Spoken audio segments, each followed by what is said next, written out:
ഒരു കാര്യം അമ്മയോട് ഞാൻ ചോദിക്കുന്നത് ശരിയാണോന്ന് എനിക്കറിയാം. എന്നാ ചോദിക്കാതിരിക്കാനും പറ്റുന്നില്ല.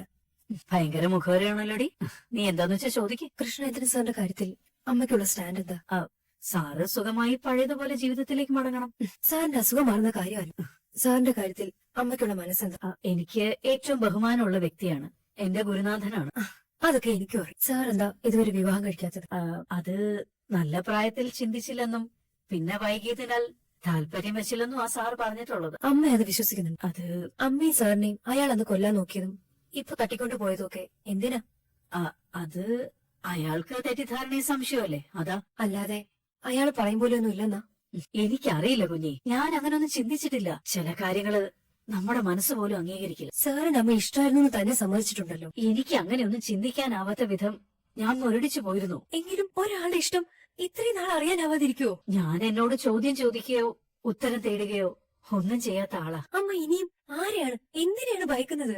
വീടും മക്കളും ജീവിതവുമായി പടവെട്ടുന്ന എല്ലാ അമ്മമാരും മറന്നു പോകുന്ന, കാണാതെ പോകുന്ന കുറെ ഇഷ്ടങ്ങളുണ്ടാവും. കഴിഞ്ഞ കാലത്ത് നഷ്ടപ്പെട്ടത് കൂട്ടിക്കെട്ടി ജീവിതമാക്കാനാവില്ലല്ലോ. പഴയ കാലത്ത് സാധ്യമാവാത്തത് പുതിയ കാലത്ത് സാധ്യമായി കൂടുന്നില്ലല്ലോ. മോളെ, സാറിനോട് സംസാരിക്കാൻ എനിക്ക് ഇഷ്ടമാണ്. അറിവിന്റെ കാര്യത്തിൽ ഒത്തിരി ബഹുമാനമാ. ഞാൻ പോയട്രി എഴുതി തുടങ്ങിയത് സാർ ഇംഗ്ലീഷ് പഠിപ്പിച്ചു തുടങ്ങിയതിന് ശേഷമാ. സാറിന്റെ ഷേക്സ്പിയർ അവതരണങ്ങൾ ഇപ്പോഴും എന്റെ ഉള്ളിലുണ്ട്. അധ്യാപകൻ എന്ന നിലയിൽ എന്റെ മാതൃകയാണ്. അതിനപ്പുറം ഞാനൊന്നും ചിന്തിച്ച് എനിക്ക് തന്നെ ഒരു ഉറപ്പ് കൊടുക്കാറില്ല. എന്റെ അമ്മയെ തന്നെ കാലങ്ങളായി പറ്റിക്കുന്നതായിട്ടാ എനിക്ക് തോന്നുന്നത്. ആയിരിക്കാം, എനിക്കറിയില്ല. ഇതൊക്കെയും പഴയ സരസ്വതിയുടെ വാക്കുകളായിട്ടാ എനിക്ക് തോന്നുന്നു. ആ സരസ്വതി കഴിഞ്ഞില്ലേ അമ്മ? പുനർജനിച്ച പുതിയ സരസ്വതിക്ക് കുറച്ചുകൂടി തന്നിലേക്ക് വരുന്ന ഇഷ്ടങ്ങളും തന്റെ ഉള്ളിലെ ഇഷ്ടങ്ങളും തിരിച്ചറിയാൻ പറ്റേണ്ടതാണ്. അതെ അമ്മയോട് തന്നെ ചോദിച്ചു ഉത്തരം കിട്ടേണ്ടത്. നോക്കാം. സാധാരണ ഒരു മനുഷ്യരോടും ഞാൻ എന്റെ ജീവിതം പറയാറില്ലാത്തതാ. കാരണം അത് കേട്ടിട്ടുള്ള അനുതാപവും അനാവശ്യ മോട്ടിവേഷനും ഞാൻ ഒട്ടും ഇഷ്ടപ്പെടുന്നില്ല. ഇതിപ്പോ ചേട്ടൻ വല്ലാതെ പ്യുവറായ മനുഷ്യനായി തോന്നിയതുകൊണ്ടാ ഞാൻ പറയുന്നത്. വെറുതെ പുറമേ കാണുന്ന കൗതുകങ്ങളോടെ എന്റെ അടുത്തുകൂടി ജീവിതം വിഷമത്തിലാക്കരുതെന്ന് ശരിക്കും തോന്നിയതുകൊണ്ട് പറയാ. ചേട്ടന് പറ്റിയൊരു കുട്ടിയല്ല ഞാൻ. ഇങ്ങനെയൊരു ഊർജ്ജത്തിലോടുന്ന എനിക്ക് പിന്നിൽ തീരെ തളർന്ന രണ്ട് മനുഷ്യരുണ്ട്. അച്ഛനും അനിയത്തി. ആധാരം എഴുതിയ പേനയ്ക്കൊപ്പം തേഞ്ഞൊരു ജീവിതമായിരുന്നു അച്ഛന്റേത്. ഒരു ഓട്ടോക്കാരൻ വിചാരിച്ചപ്പോ എണീക്കാനാവാതെ കിടപ്പിലായി. ഇന്നത്തെ കാലത്ത് ജീവിക്കാൻ ഒട്ടും ധൈര്യമില്ലാത്ത അനിയത്തി. രണ്ടാൾക്ക് ഞാനില്ലാതെ പറ്റില്ല. അവരെ വിട്ടിട്ടൊരു ജീവിതം എനിക്കില്ല. ചേട്ടൻ ചിന്തിക്കാൻ കണക്ക് ഒരു കൂട്ടാവാനൊന്നും എനിക്കാവില്ല. നമ്മളെ പ്രതീക്ഷിച്ചിരിക്കുന്ന മനുഷ്യരൊക്കെ പെട്ടെന്ന് ഉപേക്ഷിച്ച് എനിക്കൊപ്പം ജീവിക്കാനുള്ള താല്പര്യം നല്ല വക്കീലെ ഞാൻ പറഞ്ഞത്. നിങ്ങളുടെ ചെറുതോ വലുതോ ആയ ആ ലോകത്തേക്ക് എന്നെയും കൂടി കൂട്ടാണ്. എന്റേത് മാത്രമായ ലോകത്തേക്കല്ല ഞാൻ വക്കീലിനെ വിളിക്കുന്നത്. എന്റെ അപ്പച്ചനും അമ്മച്ചിയും ജിജിയും ജീജയും ഞങ്ങളുടെ കന്നുകാലികളും കോഴി പൂച്ചക്കുട്ടന്മാരൊക്കെ നിറഞ്ഞ മുത്താർമാരിയിലൊരു വക്കീലിന് ഇത്രയും ബന്ധുക്കളെ കൂടിയല്ലേ കിട്ടുന്നത്. തളർന്നുപോയ വക്കീലിന്റെ അപ്പന് മുത്താർമാരിയിൽ ഒരു കാറ്റടിച്ചാൽ മതി ഉയിര് വെക്കാൻ. വക്കീലിന്റെ അനിയത്തിക്ക് ഉറപ്പായും എന്റെ ജീജക്കുട്ടി ഒരു കൂട്ടായിരിക്കും. ഇനി ഇങ്ങനെ എല്ലാം ഒറ്റയ്ക്ക് ചുമക്കണ്ടെന്നേ. ജീവിതമൊക്കെ മുൻപ് പലരും വാഗ്ദാനം ചെയ്തിട്ടുണ്ട്. ചിലർക്ക് അടുത്ത ദിവസങ്ങളിൽ തന്നെ AC മുറിയുടെ സ്വകാര്യത്തിലിരുന്ന് ജീവിതം പറയണം. ആ ജീവിതം പറച്ചിലൊക്കെ പോതി ഒഴിയുമ്പോ തീരുന്നതാണെന്ന് എനിക്കറിയാം. ചിലരവരുടെ ജീവിതത്തിലേക്ക് ക്ഷണിച്ചിട്ടുണ്ട്. അവിടെ അവരെന്നെ മാത്രമേ ഉദ്ദേശിക്കുന്നുള്ളൂ.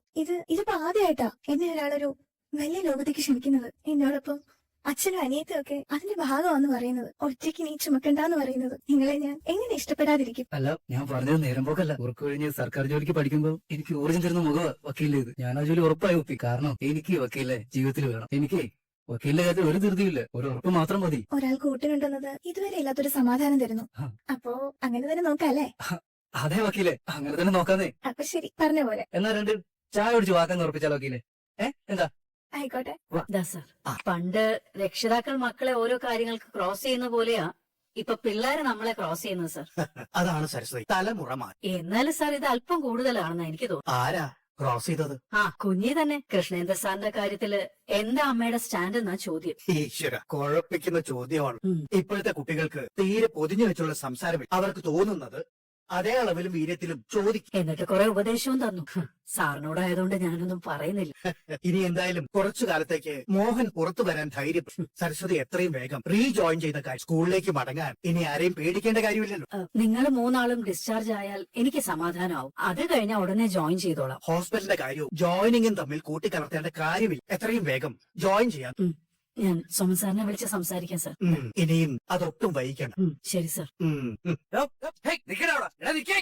ഓടി രക്ഷപ്പെടാനുള്ള സ്റ്റാമിനൊന്നും തനിക്കില്ല. വന്ന് മര്യാദയ്ക്ക് ജീപ്പ് കയറി. താൻ ഇങ്ങോട്ട് തന്നെ ഓടി വരുമെന്ന് എനിക്ക് തോന്നി. കേരള പോലീസിനെ പറ്റി താൻ എന്താ കരുതിയത്? കരുതിയതൊക്കെ നല്ലതാ സാറേ. എന്നിട്ടാണോ താൻ ഓടിയത്? എനിക്ക് പണ്ടേ പോലീസിനെ പേടിയാ സാറേ. തെറ്റില്ലാത്തവര് പോലീസിനെ പേടിക്കേണ്ട കാര്യമൊന്നുമില്ല. അയ്യോ, ഞാൻ തെറ്റൊന്നും ചെയ്തിട്ടില്ല സാറേ. പിന്നെന്തിനാ ഓടിയത്? ഞാൻ പറഞ്ഞില്ലേ സാറേ, എനിക്ക് പണ്ടേ പേടിയാ.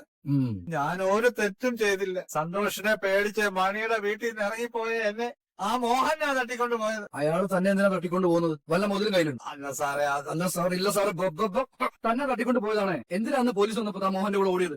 പേടിച്ചിട്ടാ സാറേ. തന്നോടൊന്നും മര്യാദയ്ക്ക് ചോദിച്ചിട്ട് കാര്യമില്ല. ഇടിമുറി നിൽക്കുന്ന സത്യം പറയുള്ളല്ലേ? അയ്യോ സാറേ, ഇതാ സാറേ സത്യം. എന്നെ ഒന്നും ചെയ്യല്ലേ സാറേ. തന്നെ ഒന്നും ചെയ്യും. ഇങ്ങനെ നിന്ന് വെയിലുള്ളാതെ സ്റ്റേഷനില് തണലത്ത് കാറ്റും കൊണ്ട് കസേരയിലിരുന്ന് നമുക്ക് സംസാരിക്കാം. പിന്നെ എന്താ കുടിക്കാനും കഴിക്കാന്ന് വെച്ചാൽ അത് മേടിച്ചു തരാം. പോരെ, വണ്ടി കയറി കാരണവരെ വാ. ഞാൻ നിരപരാധിയാണ് സാറേ. അപരാധമെന്നല്ല ഞാൻ പറഞ്ഞു. കേറിയാട്ടെ, നമുക്ക് സ്റ്റേഷനിൽ നിന്ന് സംസാരിക്കാം. വാ. പിടിച്ച് വണ്ടി കയറണം. അയ്യോ സാർ, അത് ചെയ്യല്ലേ സാറേ. അയ്യോ, ആണ്ടവനാണ് അതിനുശേഷം എനിക്ക് ഒരു വിവരവും ഇല്ല സാറേ. എല്ലാ അപരാധവും പൊറുക്കാൻ ഭജനമിരിക്കാൻ പോയതാ സാറേ. തന്നെ പോലുള്ളവർക്ക് ഭജനം ഇരിക്കാനുള്ള സ്ഥലമൊക്കെ സർക്കാർ തന്നെ കെട്ടിയിട്ടുണ്ട്. പുതിയ പദ്ധതിയാണോ സാറേ? അല്ല, പഴയ പദ്ധതി. സാർ ജയിലാണോ ഉദ്ദേശിച്ചത്? സാധിക്കല്ലേ സാറേ, ഞാൻ പരമസാധ്വനായ ഒരു മനുഷ്യനാണ്. കയ്യിലിരിപ്പ് അങ്ങനെ അല്ലല്ലോ സാർ. ആ വരൂ. ആഹാ, നടേശ. ഇരിക്കും. അളിയന് ജാമ്യത്തിൽ ഇറങ്ങാൻ വന്നായിരിക്കും അല്ലേ? അതെ സാർ. ഈ പരമസ്വാത്വികൻ എന്തൊക്കെയാ ഒപ്പിച്ചിരിക്കുന്നത് അറിയാം. ഇയാളും കൂടെ മോഹനും കൂടെ ചേർന്ന ആ ക്ലിനിക്കിൽ നിന്ന് സന്തോഷിനെ തട്ടിക്കൊണ്ടുപോയി. ശേഷം സന്തോഷിനെയും കൃഷ്ണനന്ദനെയും വെച്ച് നടത്തിയ അപകടം പിടിച്ച കളിക്കും ഇയാളെ കൂട്ടാളിയാ. അയ്യോ നടേശ, ഒന്നും വിശ്വസിക്കല്ലേ. മോഹനെ കിട്ടാത്തതുകൊണ്ട് എല്ലാം എന്റെ തലയെ കൊണ്ട് കെട്ടിവെക്കുക. ഇവര് പറയുന്നതൊക്കെ പുഴുക്കഥയാ നടേശ.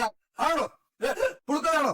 ഇതൊരു ഒന്നൊന്നര ഉരുപ്പടിയാ. പാലിലും ചേരും, ഭാഷണത്തിലും ചേരും. പുറത്ത് ഭക്തൻ, പള്ളിക്കെട്ട്, കാവടി, തിത്തൈ, തനിനിറോ എല്ലാ കോടതി പരിധിയിലും ഓരോ കെട്ടികളും ചുറ്റിക്കളി. സംസാരിച്ച അയ്യോ പാവം, ഉള്ളില് കൊടിയ വിഷ. അതെ, ഇതിനെ ജാമ്യത്തിലെടുത്ത് ഇനിയും പുഷ്ടിയാക്കണം. അച്ഛാ, കൂടുതൽ ഒറ്റുന്ന ഈ ഇനത്തിനൊന്നും ഇനി നമ്മുടെ പഠിച്ചു പഠിക്കരുത്. സർവാംഗത്തിലും വിഷമുള്ള ജീവി ഏതാണെന്ന് മത്സര പരീക്ഷയ്ക്ക് ചോദിച്ച ഉത്തരം ഇതാ. എടോ, തന്നെ പിള്ളേർ വിളിക്കുന്ന ഒരു പേരുണ്ടല്ലോ. എന്താ അത്? പോറ്റിമാമൻ. പോറ്റിമാമയല്ല, വേറൊരു പേരുണ്ടല്ലോ, ഒരു വട്ടപ്പേര്. അതെന്താ? അത് എടങ്കോലെ.